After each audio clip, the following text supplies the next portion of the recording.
Today I'm standing in front of you even though I didn't feel my best yesterday, and I had to skip some of the sessions where you were preparing your TED Talks. And when I come here, I had a lot of different ideas what to talk about. At first I wanted to talk about mountains, then I wanted to talk about mentalism, which I thought would have been interesting to you guys. But in the end, after hearing a lot of your stories, I decided to share something that is regarding the group and how I felt, what emotions, listening to your stories, how I personally control them. Before we start, I want to say I'm going to keep one of the exercises from, so to say, a brain game. I wrote something on the last paper of this notepad, and we will see if I will be able to guide your minds to get the same answers. And we will do that at the end of the exercise, but it's already written so in advance. So, emotion and how to deal with it. When I came here, I was feeling kind of stressed from my live vaccine in Sofia, and I wanted to take a breather and also to see how this organization does things. And while I was listening, one very strong example I would like to give is that sometimes in life, I think that you meet people that really remind you of other people, you know, and have influenced you a lot. So this example will be a bit like strange, but it's with Franco actually, who really reminds me of my uncle, who is maybe the strongest person I have had in my life. He passed away around 10 years ago, when I was about at the peak of when I was still doing sport professionally. And he passed away in the States, so when he did, I was not with him, but every night, especially after very important games, I would stay up late, because there's an 8-hour difference between Sofia and New York, and we would talk about the game, what I ate before, how I prepared, what made me angry, all my emotions. And one thing that really annoys me about Franco is how good he is and how much he reminds me of him, because even though my uncle was like 2 meters and he was maybe very big, like he was a very strong man, when he was moving and talking, he felt very light, lighter than me even, like.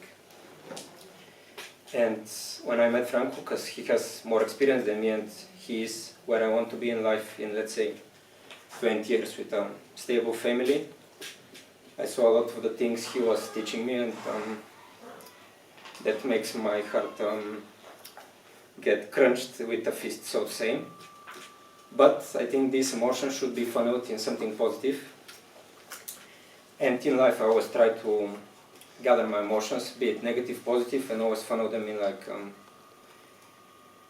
positivity or work, something productive, exercises you have seen that I'm also very passionate about.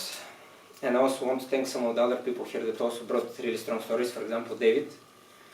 I personally had a good childhood, so I thank my family, and I try to take care of them now when I'm older, to return the favor. But this build-up of emotions, because he presented before, Frank was very strong with me, and of course Muhammad, my roommate, who presented a story that is from very different from my world, even though we live in the same city.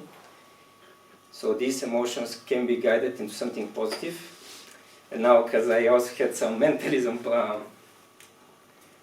prepared, but we don't have time for that in 5 minutes. So we will just do a fast brain game to see if the brain can be guided in this way. So I want all of you to think of a number between 1 and 10. It can be any number. And multiply this number by 9. You most likely get a 2-digit number. So let's say you get 5 by 9 is 45. If you get 9, 81, 10, 90, of course. After that, combine the two numbers. So if you have 90, it's 90 plus 0, 81 is 8 plus 1, stuff like that. And after that, subtract 5. So remove 5 from the new number you got. And you should align your number to a specific letter from the alphabet. Like 1 is A, 2B, 3C, etc. And now when you have this letter, I want you to think of the first country. Do it fast, don't overthink it. The first country that starts with this letter. And after that, with the second letter of this country, so if you have, you should think of an animal and what color is that animal. So if you did it kind of correctly, my prediction was color was gray. Yes. Whoa. And Oh my God. Oh my country God. was Denmark. No. Yes. Yes. How this I'm happened? happy. This is how to I to the country, I thought. I'm happy for all of you. Thank you a lot.